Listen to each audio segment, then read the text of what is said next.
خواجہ آصف کی ایک سٹیٹمنٹ سامنے آئی ہے کہ مذاکرات سے معاملات حل نہیں ہوتے تو افغانستان کے ساتھ ہماری کھلی جنگ ہے. کیا یہ افغانستان پر دباؤ بڑھانے کے لیے ہے؟ اگر پہلا راؤنڈ کامیاب رہا تو ظاہر ہے یہ تو اناؤنس کر دیا تھا ایز پالیسی جب ہم نے ڈسکس کیا تھا نا ہارڈ اسٹیٹ. چیف کیا کہتے ہیں جب کہتے ہیں ہارڈ اسٹیٹ تو اس کا مطلب یہی تھا کہ نو مور پوسی فوٹنگ. اب تو ہمیں جو کرنا ہے وہ کرنا ہے, اپنی تھریٹ کو ختم کرنا ہے. اوبویسلی اس کا مطلب یہی ہے کہ پھر ہم we'll go and bomb their hideouts wherever they are in Afghanistan. اور اگر ٹی ٹی اے جو ہے اگر وہ ہیلپ کرتی ہے ٹی ٹی پی کی تو then we consider them as our enemy too. تو یہ تو دھمکی پہلے بھی سے ہے. اور اب یہ ہے کہ میرا خیال ہے یہ خواجہ آصف نے جو بیان دیا ہے وہ جو پہلا راؤنڈ ہوا نا شاید اس میں کوئی خاص بات آگے نہیں بڑھی. اس لیے پھر انہوں نے یہ سوچا کہ میں یہ اس قسم کا بیان دوں کہ اب ٹائم از رننگ آؤٹ. اسی ان میٹنگز میں طے کرنا ہے فائنلی, اور نہیں تو پھر ٹھیک ہے then we will do whatever we have to do. تو میرا خیال ہے کہ this is a threat, but question is یہ چلے گی یا نہیں چلے گی, دیٹس اے سیپریٹ کویسچن. دیکھیے اب ایک راؤنڈ اور ہونا نا جی.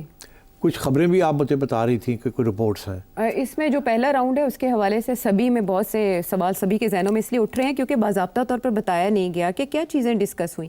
رپورٹڈلی یہ کہا جا رہا ہے کہ وہاں جو ان کے انٹیلیجنس چیف تھے انہوں نے تلخ لہجے میں بات کرنے کی کوشش کی جس پہ خواجہ آصف نے بھی جواب دیا اور وہ بھی برہم ہوئے. اور at the same time Pakistani delegations کے پاس کچھ پروفز تھے, وہ پہلے ہی بتایا گیا کہ وہ ساتھ لے کر جا رہے ہیں مداخلت کے. اور اس میں ایک ویڈیو بڑی انٹرسٹنگ تھی جس میں جو کابل میں ہندوستانی سفارتی مشن ہے, ڈپلومیٹک مشن, وہ کرنسی ان کے پاس نوٹوں سے بھرے ہوئے صندوق ہیں جو وہ افغان اتھارٹیز کے حوالے کر رہے ہیں. رپورٹڈلی یہ بتایا جا رہا ہے جس کے بعد وہاں سے تھوڑی نرمی دیکھنے میں آئی, ان کے لہجوں میں تھوڑی گراوٹ آئی. اور جو پاکستانی وزارت خارجہ ان کے ترجمان نے آج بتایا کہ آپ دیکھیں تب سے لے کر اب تک سیز فائر ہی ہے, کوئی بڑا واقعہ نہیں ہوا افغانستان کی طرف سے یا ٹی ٹی اے یا ٹی ٹی پی کی طرف سے. تو وہ ان مذاکرات کی کامیابی کا ہی ایک طرح سے ثبوت ہے. آپ بھی یہی سمجھتے ہیں؟ نہیں, میں نہیں سمجھتا. یہ دیکھیے مذاکرات ہو رہے ہیں تو ظاہر ہے ٹی ٹی اے والوں نے کہا ہوگا ٹی ٹی پی کو کہ یار حالی ہتھولی رکھو نا, اس کے دوران اگر ہو گیا تو ٹاکس ہی نہیں آگے بڑھیں گی, تو اس لیے ابھی ہتھولی رکھو, ہم ذرا بات کر لیں. تو ٹاکس آگے بڑھانا ان کو کیوں چاہیے؟ لائک ان کے مفاد میں کیا ہے؟ یہ تو آلریڈی ہم نے اسٹیبلش کر دیا نا کہ ٹی ٹی اے اور ٹی ٹی پی بیسکلی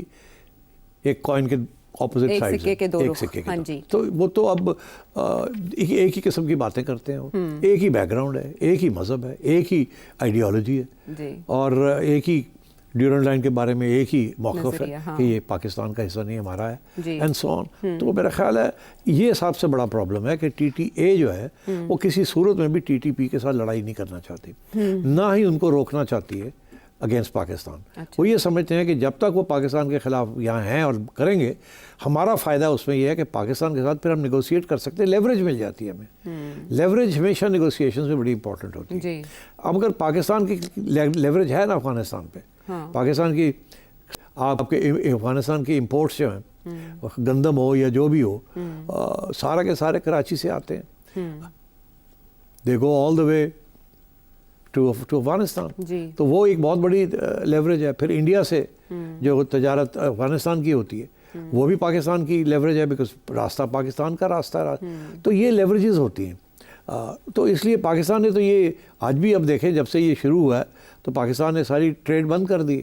اچھا وہ تکلیف تو ہوگی وہاں, بیکاز شارٹیجز ہو جائیں گے, مہنگائی ہو جائے گی, اور قسم کی چیزیں ہو سکتی ہیں, ان کا کاروبار رک جائیں گے بہت سارے. تو یہ لیوریج ہے ہماری. دوسری لیوریج یہ تھی کہ یہ جو ہم نے لوگوں کو یہاں سے فارغ کیا ہے, افغان نیشنلز کو جو یہاں آ کے اللیگلی رہ رہے تھے, ان کو بھی ہم نے واپس کب کر دیا. Afghan government would not have like that, because دیکھیے اگر 10 لاکھ لوگوں کو آپ واپس بھیج رہے ہیں تو اس 10 لاکھ کے اندر بہت سے ایسے لوگ ہوں گے جو کہ بیسکلی افغانستان حکومت کے لیے اسپائز تھے. یہاں سے انفارمیشن دیتے تھے, فیسیلیٹیٹ کرتے تھے آنے جانے. یہ سب چیزیں ہوتی ہیں کیونکہ ہمدردیاں تو ان کی افغانستان میں ہیں نا, رہ یہاں رہے ہیں مگر ہمدردیاں کہیں اور ہیں. تو اس قسم کے ایشوز تھے. اب جو اگلا راؤنڈ ہے نا, میں سمجھتا ہوں وہ بڑا کرٹیکل ہے.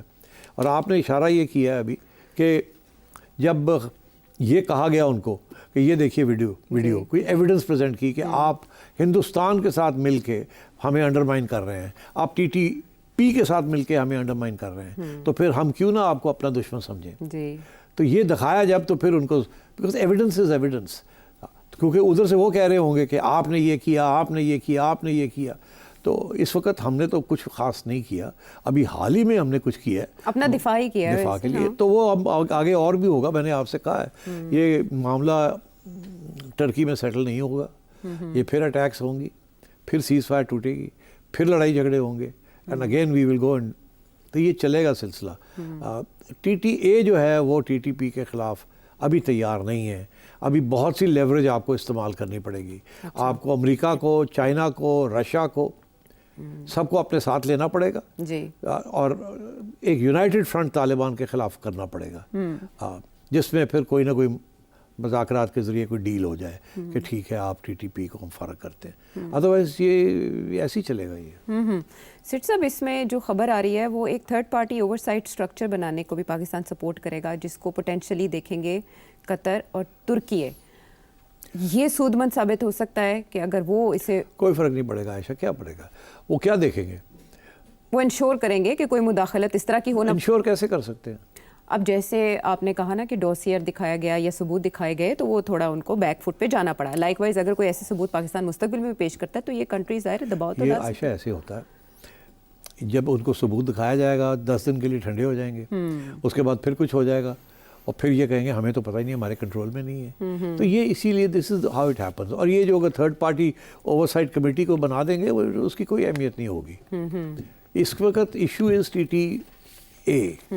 ٹی ٹی اے کے کسی صورت میں بھی ٹی ٹی پی کو ٹیک آن نہیں کر سکتے.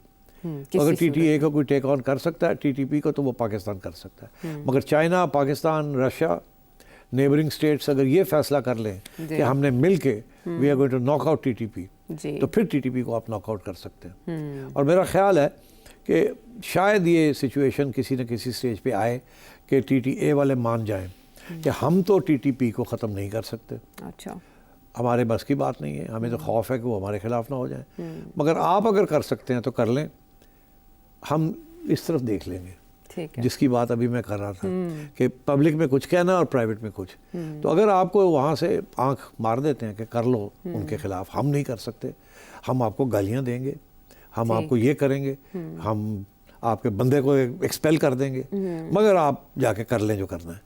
جو وہی خان صاحب والی بات. تو یہ چیزیں ہو بھی سکتی ہے. اور میرا خیال ہے آپ کچھ عرصے کے بعد جب کافی سزا ہو چکی ہوگی ٹی ٹی اے کو، تکلیف ہو رہی ہوگی، تو پھر شاید اس قسم کی کوئی سلوشن کی طرف بات آگے بڑھے. ٹھیک ہے. اچھا سیٹھی صاحب، ایسے میں ایک اعلان سامنے آتا ہے افغان طالبان کی جانب سے دریائے کنر پر ڈیم بنانے کا. یہ اعلانات کس بات کا مظہر ہے؟ یعنی آن آل فرنٹس افغانستان اب پاکستان سے متحارب رہے گا پانی کے معاملے پہ. یہ انڈیا نے ان کو بتایا، ان بیچاروں کو تو کوئی پتہ نہیں ڈیمز کیسے بناتے ہیں یا نہیں بناتے، نہ ان کے پاس ریسورسز ہیں کہ جس قسم کا ڈیم بنائے.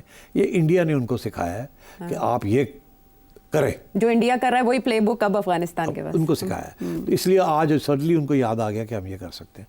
بٹ یہ کوئی آسان کام نہیں ہے. اور اگین اگر یہ کرنے جائیں گے تو پہلی بات تو یہ ہے کہ یہ ان سے 5-10 سال لگ جائیں گے. نہ ان کے پاس فنڈز ہیں، نہ ان کے پاس ایکسپرٹیز ہے، اور نہ ہی انڈیا وہاں پہنچ سکتا ہے ان کی ہیلپ کرنے کے لیے. It's not easy. اور اگر صورتحال ایسی ہے کہ کسی سٹیج پہ یہ کرنے بھی جائیں تو it's easiest thing in the world. یہ انڈیا نہیں ہے کہ آپ انڈین ڈیم کنسٹرکشن میں آپ اٹیک کرتے ہیں اور انڈیا واپس آپ کے کسی ڈیم کے اوپر اٹیک کرتا ہے. یہ جب بننے بھی جائے گا، اگر بننے جاتا ہے تو اونلی ون بامبنگ مشن اور پھر 10 سال پیچھے. اس لیے I don't think this is the real threat. اور سیٹ صاحب، تفصیلات کا سامنے نہ آنا کہ جو بھی بات چیت ہو رہی ہے اس کی ڈیٹیلز نہیں آ رہی ہیں عوام کے سامنے، پریس تک نہیں پہنچ رہی، اس میں کیا حکمت ہو سکتی ہے؟ کس کی ڈیٹیلز نہیں آ رہی؟ جو بھی بات چیت ہو رہی ہے ان مذاکرات میں. اب جیسے دیکھیے، مذاکرات میں سیکرٹ مذاکرات میں بات سامنے نہیں آتی، صرف فائنل سلوشنز سامنے آتے ہیں. تو ابھی تو مجھے کوئی لگ نہیں رہا ہے کہ کوئی فائنل سلوشن مجھے نظر نہیں آ رہی. اور شاید یہ ہو کہ باتیں ہوئی ہیں، پھر مہینے 2 کے بعد ہم دیکھیں گے کیا ہوتا ہے کیا نہیں ہوتا، پھر ایک راؤنڈ ہوگا and so on and so forth. اس قسم کی چیز بھی ہو سکتی ہے. ٹھیک ہے. تو we'll take it as it comes. Okay, ٹھیک ہے. یعنی ابھی تک جو ایک ہی حل دکھائی دیتا ہے وہ یہی ہے جو خواجہ آصف بتا رہے ہیں. کیا ہے افغان طالبان کی جانب سے یہ تفصیلات بھی سامنے آنا باقی ہیں. دیکھتے ہیں، انتظار کرتے ہیں اگلے مرحلے میں کیا ہوگا.